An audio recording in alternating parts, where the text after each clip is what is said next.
James sudah menduga bahwa hal ini akan terjadi. Baru 1 jam menuju bandara, mereka sudah mendapatkan masalah. Beruntung Rico dan Kelvin ikut membasmi para tikus yang mulai menghalangi jalannya. Perjalanan mereka menuju bandara sempat terhenti ketika sebuah mobil tiba-tiba memotong jalan dan berhenti di tengah jalan. Seakan-akan memang sengaja menanti kedatangan James. Mangsa yang mereka tunggu-tunggu sedari tadi. Sial. Ternyata dugaan Tuan James benar.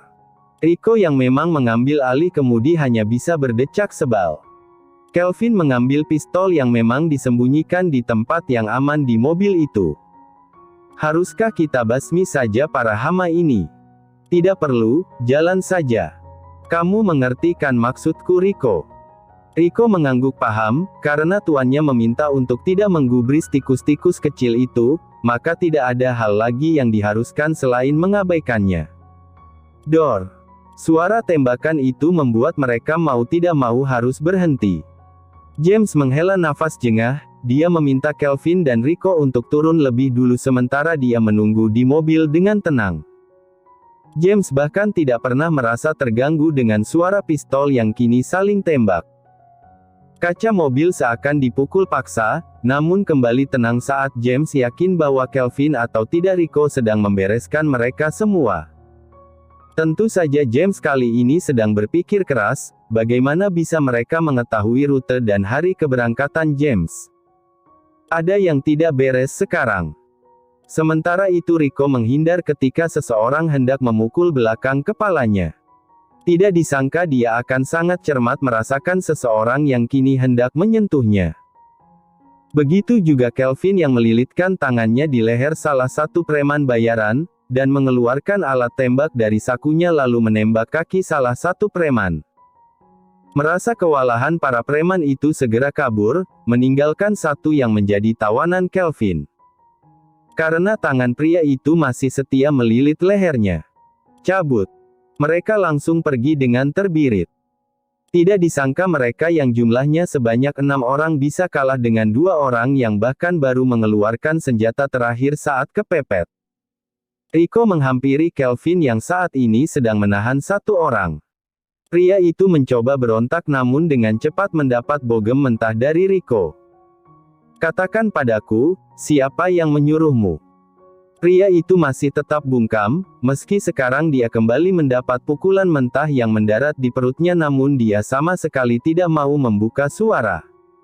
Sudahlah Rico, untuk apa? Biarkan saja dia mati, sahut Kelvin yang masih setia melilit leher pria itu.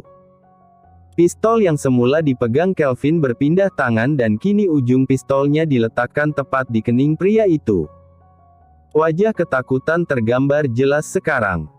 Katakan, bisik Kelvin dengan nada penuh intimidasi. Saya tidak tahu. Hanya ketua yang tahu, yang jelas saya hanya diperintahkan untuk menghajar kalian. Pria itu akhirnya buka suara, namun rasa takut kembali muncul ketika pria di hadapannya ini memberikan smirk. Tuh tolong jangan bunuh saya. Siapa yang mau membunuhmu? Rico menarik kerah baju pria itu dan sehingga Kelvin mau tidak mau harus melepaskan lilitan tangannya dari leher pria itu. Kamu bisa melanjutkan pergi bersama Tuan, saya akan mengurus yang ini. Kelvin mengangguk paham sekarang dia masuk ke dalam mobil. Melihat kaca mobil pecah, Kelvin merasa sepertinya dia harus mengganti mobil terlebih dahulu. Apalagi ban mobil mereka pecah karena tembakan dari pistol preman tadi. Ada apa Kelvin? Maaf Tuan, sepertinya saya harus mengganti mobil ini. Langsung beli saja yang baru, suruh antarkan sekarang di jalan ini. Baik Tuan. Kelvin keluar lagi dari mobil setelah menghubungi pihak dealer yang dia kenal karena sudah langganan di sana. Sementara itu Rico menghubungi beberapa suruhannya sembari menunggu dia membiarkan pria tadi tergeletak tidak berdaya di samping mobil. Sial. Bagaimana bisa semuanya menjadi seperti ini?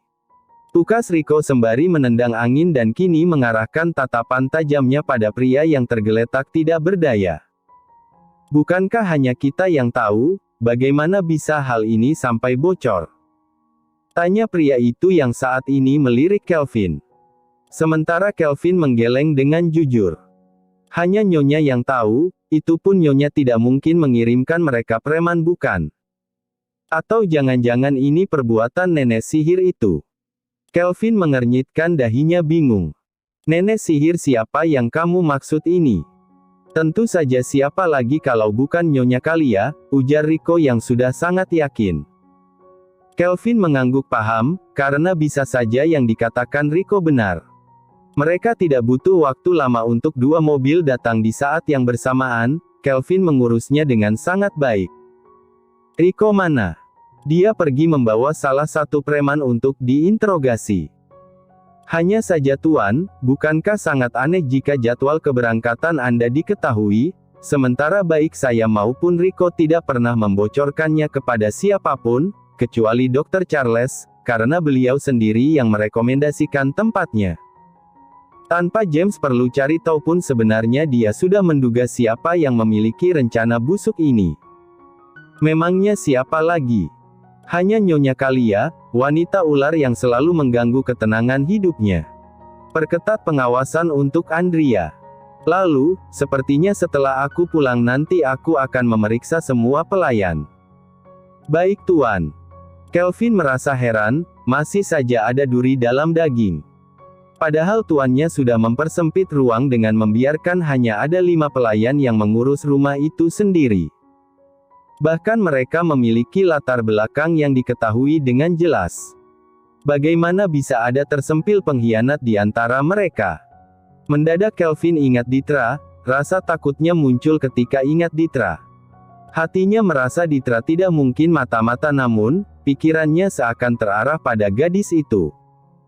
Sekarang aku merasa mansion tidak aman.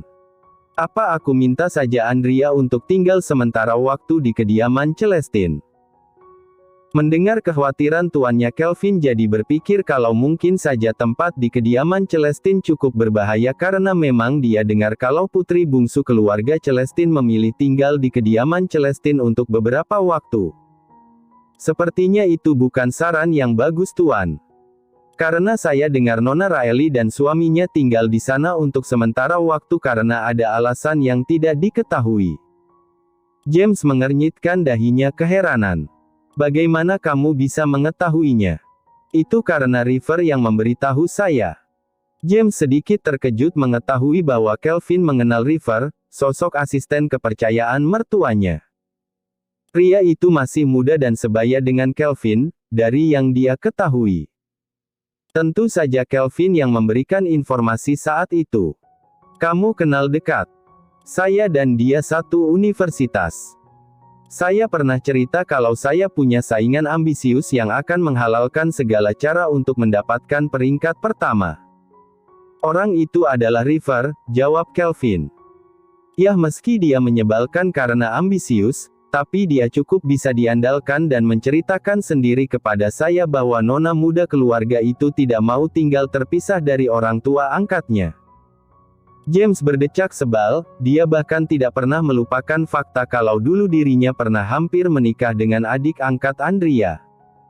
Beruntung Andrianya mau menggantikan posisi Raeli saat itu. Bagaimana bisa keluarga Celestine mengangkat satu anak, di saat dia punya anak yang lain? Aku sempat terpikir masalah ini, dan hendak bertanya pada Andrea, tapi karena momenku dengan Andrea lebih berharga daripada percakapan itu, tentu saja aku melupakannya. Kelvin menarik kedua sudut bibirnya ke atas karena merasa senang. Tentu saja, Tuan akan menjadi sangat semangat bila berkaitan dengan Nyonya. Dari yang saya ketahui, dulu Nyonya Alvaro sempat hamil anak kedua, bahkan katanya akan memiliki anak kembar, hanya saja sebuah kecelakaan naas terjadi. Saya tidak tahu persis itu apa, tapi dulu mendiang mama Anda adalah orang yang berada di samping Nyonya Alvaro di saat terpuruk. Kelvin tidak tahu apakah tepat baginya untuk menceritakan masalah ini ke James karena tuannya bisa saja kembali teringat masa lalu menyedihkan itu. Lalu Nyonya Alvaro keguguran dan didiagnosis tidak bisa memiliki anak lagi. Sehingga Nyonya Andrea adalah anak emas mereka satu-satunya dan menjadi lebih protektif untuk mengurus putri berharga mereka. Mereka memutuskan mengadopsi satu anak perempuan yang jarak usianya tidak jauh dari Nyonya Andrea saat itu, agar Nyonya tidak kesepian. Mereka juga menginginkan ada suasana ramai di rumah itu. Kelvin menjelaskan dengan panjang lebar mengenai hal ini. Kalau James tidak tanya, mana mungkin dia tahu kenapa Tuan dan Nyonya Alvaro memutuskan untuk mengadopsi satu anak lagi, padahal mereka punya anak berharga. Tindakan itu akan menjadi masalah di masa depan. Karena pada dasarnya manusia cepat sekali berubah. Seperti wanita itu yang katanya sempat menolak keras dijodohkan dengan pria buta sepertiku. Lidah Kelvin mendadak keluh, dia tidak mau membalas ucapan tuannya. Karena memang apa yang dikatakan tuannya adalah kebenaran yang tidak bisa ditahan. Saat pertama kali mengetahui bahwa mempelainya diganti, Kelvin benar-benar bisa merasakan perasaan kecewa dari tuannya. Seolah-olah mereka bisa menggantinya karena standar mereka berbeda. Awalnya Kelvin ingin menemui langsung Tuan Alvaro terkait digantinya mempelai wanita, namun niat itu langsung urung ketika mengetahui fakta bahwa keluarga Celestine menggantinya dengan si anak kandung. Apalagi Kelvin dengar kalau orangnya langsung yang ingin menggantikan mempelai wanita. Nyonya Andrea dari belum kenal sampai dia kenal dekat pun terus membuatnya merasa kagum. Tapi aku merasa beruntung saat itu Andrea menggantikannya. Istriku itu memang menggemaskan. Aku selalu membayangkan akan seperti apa wajahnya nanti, ucap James. Kelvin mengangguk setuju, seandainya Tuan James tahu betapa cantiknya Nyonya. Mungkin saja tuannya itu tidak akan memberikan izin untuk Nyonya keluar-keluar. Saya hanya berharap operasi Tuan berjalan lancar. Meski saya merasa bersalah karena tidak bisa memberitahu Nyonya terkait operasi yang akan dilakukan oleh Tuan. Cukup Kelvin, kamu pasti tahu kan apa alasannya. Baik Tuan, saya mengerti. Andrea tidak langsung pulang ke mansionnya, melainkan pergi ke rumah orang tuanya. Dia sudah memberitahu Kelvin agar menyampaikannya kepada James. Andrea juga tidak lupa menanyakan mereka sudah sampai rumah sakit atau belum, dan Kelvin mengatakan pada nyonyanya bahwa mereka sudah sampai dari 1 jam yang lalu. Sebelum mampir dia membelikan beberapa buah tangan untuk maminya dan juga Dedi. Hari saat itu semakin gelap ketika Andrea masuk ke dalam kediaman orang tuanya, dia sempat terkejut melihat Rio yang juga baru pulang kerja. Mereka secara tidak sengaja berpapasan karena sama-sama baru pulang dari kantor.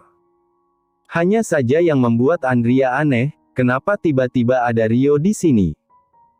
Meski terkejut Andrea tetap menyapa pria itu dengan ramah. Tidak lama setelah itu Rio pergi menuju arah kamar Riley, sepertinya mereka berdua habis menginap semalam di sini. Andrea. Suara mami membuatnya segera menoleh dan kini menyapa sang mami dengan ramah. Mami. Ujar Andrea senang dan menghampirinya lalu memeluk wanita paruh baya itu. Astaga. Kenapa kamu gak bilang kalau mau datang? Tanya mami yang terlihat senang bukan main ketika Andrea datang berkunjung ke rumah. Sebenarnya dia sudah ingin Andrea datang mengunjunginya, kemarin dia sempat mengajak Dedi untuk pergi ke mansion kediaman putrinya, hanya saja terkendala waktu, karena Dedi sepertinya tidak bisa pulang saat itu. Kebetulan sekali hari ini Riley juga menginap bersama Rio. Dedi kamu keluar negeri lagi, meninggalkan mami. Haduh. Rasanya mamo suntuk di rumah sendirian. Andrea membalas ucapan mami dengan senyum. Tatapannya berubah sendu ketika mendengar ucapan maminya. Tentu saja Andrea tahu kalau mungkin mami kesepian, apalagi teman-teman mami kebanyakan sudah tinggal di luar negeri. Mami jangan berkata seperti itu, karena Andrea jadi ngerasa sedih. Bagaimana kalau mami tinggal sama Andrea seminggu ini? Soalnya James juga lagi pergi ke luar negeri sama kayak Dedi. Mami tampak terkejut mendengar ucapan Andrea. Lo James pergi kemana? Luar negeri. Ngapain? Andrea mengendikkan bahunya, dia tidak mungkin bilang kalau James sedang melakukan operasi mata. Apalagi posisinya di sini Andrea harus pura-pura tidak tahu. Raeli mana Mi? Tadi Andrea berpapasan sama Rio tapi tidak melihat keberadaan Raeli. Karena tadi maminya sudah mengatakan kenapa Raeli dan Rio bisa ada di sini, lalu mengapa dia tidak melihat tanda-tanda keberadaan Raeli? Biasanya Raeli mungkin saja sedang mengobrol bersama dengan mami. Sedang istirahat di kamar, dari tadi dia ngeluh sakit kepala sama mual. Mami berharap itu pertanda baik. Andrea terkekeh kecil mendengar ucapan maminya. Bagaimana bisa mami menganggap itu pertanda baik? Kan Raeli sakit jadinya Mi? Tanya Andrea. Wanita parubaya itu menghela nafas, ini antara dia yang tidak bisa mengatakannya kepada Andrea, atau memang anaknya yang kurang edukasi masalah keluarga. Tanda-tanda yang diberikan Raeli itu seperti menunjukkan dia sedang hamil atau mengidam. Mami tidak sabar untuk mengetahuinya. Melihat raut wajah sumringah dan binar di matanya, Andrea sudah bisa menebak pasti maminya memang mengharapkan kehadiran cucu. Apalagi sudah lama setelah kejadian itu, dan membuat mami merasa terpukul. Mami pada dasarnya menyukai anak-anak. Sehingga bisa mengurus yayasan amal yang berpusat pada anak-anak yang ditelantarkan oleh orang tuanya. Mami pengen banget kayaknya punya cucu, ujar Andrea sembari terkekeh kecil. Duh, jangan ditanya. Supaya ada yang nemenin mami. Nanti biar mami aja yang urus gak apa-apa, balasnya dengan semangat. Iya bener ya Mi, besok kalau Andrea punya anak biar mami aja yang jaga.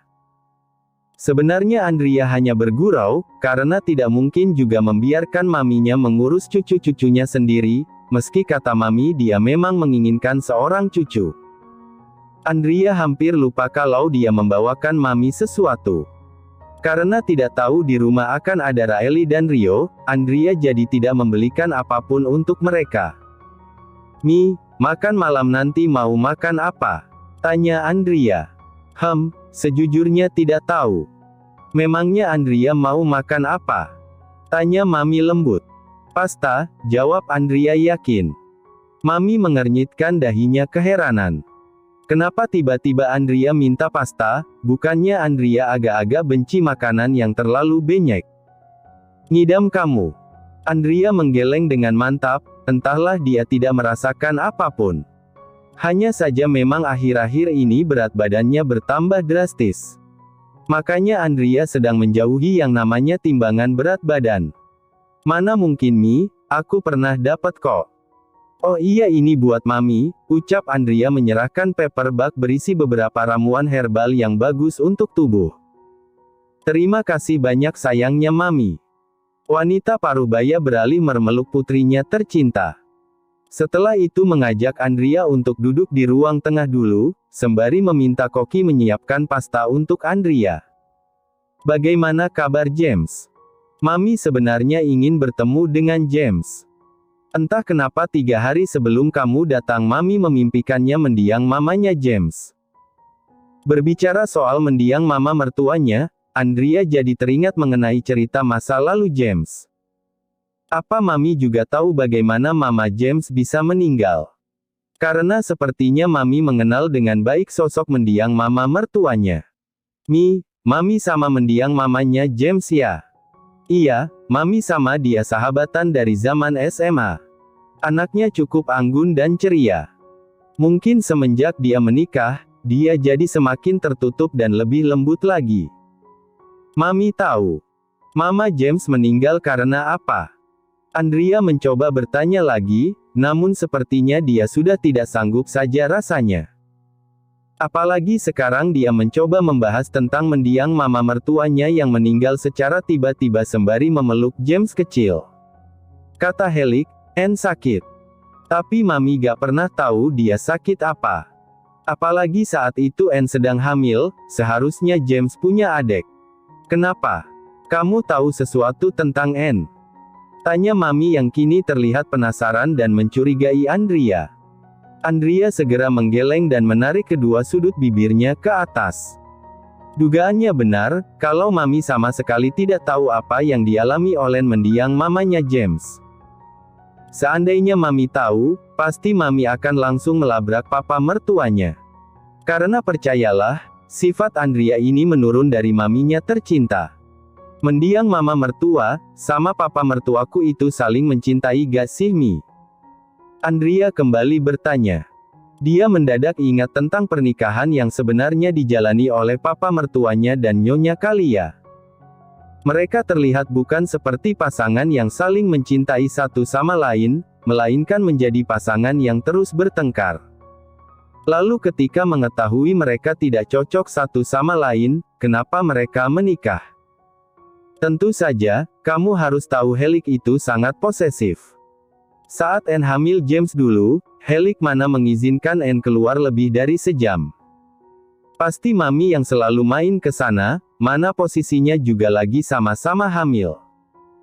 Andrea terkekeh melihat bagaimana hebohnya Mami bercerita, apalagi pancaran matanya yang mengatakan bahwa papa mertua sangat posesif membuatnya terlihat jelas tidak menyukai sifat jelek itu. Tapi James tidak seposesif itu sih Mi. Hanya saja aku jangan sampai terlihat bersama lelaki lain. Mana bisa dia melihatmu? Tanya Mami bingung. Sebenarnya Mami tidak bermaksud untuk menyinggung. Hanya saja apa yang dikatakan oleh Mami memang benar adanya bukan. Bukan dia memang, tapi kaki tangannya cukup banyak. Aku merasa di kantor pun James punya mata-mata yang siap mengawasiku. Mendengar hal itu Mami lantas terkekeh geli. Benarkah? Wah lebih posesif dari dadimu dong. Andrea membalasnya dengan tawa. Tentu saja, dia itu seperti anak kecil Mi. Kemarin saja dia membelikan Andrea banyak hadiah, tapi hadiahnya tidak terkira berapa jumlahnya. Ya bagus dong, itu artinya kamu memang diratukan oleh James. Andrea tersenyum lembut, hatinya menghangat ketika menyadari dari ucapan maminya. Betapa diratukannya ia oleh James. Andrea bahkan merasa kalaupun Andrea loncat ke laut, James tetap akan mengikutinya. Tapi sejujurnya, James tidak sebahagia itu Mi. Sepertinya dia memang kehilangan sosok mamanya. Mami mengelus pelan punggung putrinya dengan lembut. Tentu saja dia tahu betapa dekatnya hubungan antara mama dan anak itu dahulu. Betapa cerianya James si anak yang memiliki keterbatasan. Namun sekarang melihatnya selalu dengan ekspresi datar, sudah dipastikan dia pernah melalui masa yang berat. Seandainya waktu itu Mami biarkan saja James tinggal bersama kita. Karena Mami tahu, Helik tidak mengurus James dengan benar semenjak Anne meninggal, dia malah menikah lagi dengan wanita itu. Mami tidak habis pikir sebenarnya apa isi otak pria itu. Andrea menoleh dengan terkejut. Tidak disangka Mami juga tidak menyukai Nyonya Kalia. Kalau dilihat-lihat memang agak aneh, kenapa hubungannya dengan papa mertua sama sekali tidak terlihat seperti hubungan suami istri. Saat itu Mami juga mengalami kesulitan. Kamu tahu kan, calon adik kamu meninggal karena Mami. Suaranya bergetar terdengar sedih. Andrea menarik Mami ke dalam pelukannya. Seharusnya memang tidak Andrea pancing, karena sekarang Mami malah mengingat masa-masa saat dia terpuruk.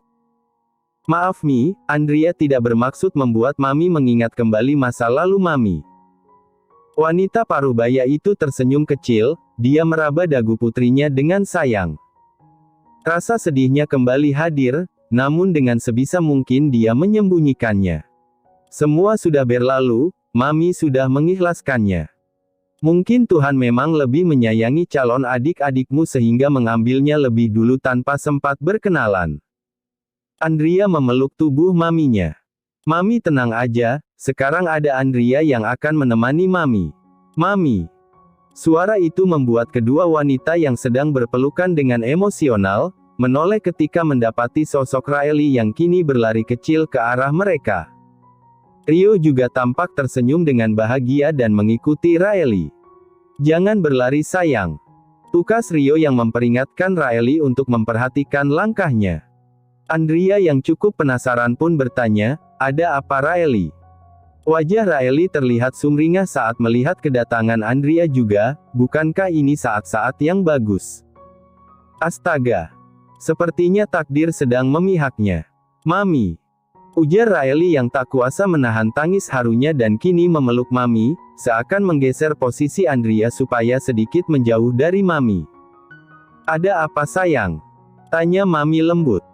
Raeli kemudian memperlihatkan sebuah alat tes kehamilan. Di sana terpampang jelas 2 garis merah pada benda berbentuk termometer itu. Mami sebentar lagi mau punya cucu. Terima kasih sudah menonton, guys. Jangan lupa klik like jika kalian menikmati cerita ini, subscribe untuk update konten seru lainnya, dan tinggalkan komentar di bawah tentang apa yang kalian pikirkan atau cerita apa yang ingin kalian dengar selanjutnya. Dukungan kalian sangat berarti. Sampai jumpa di video berikutnya.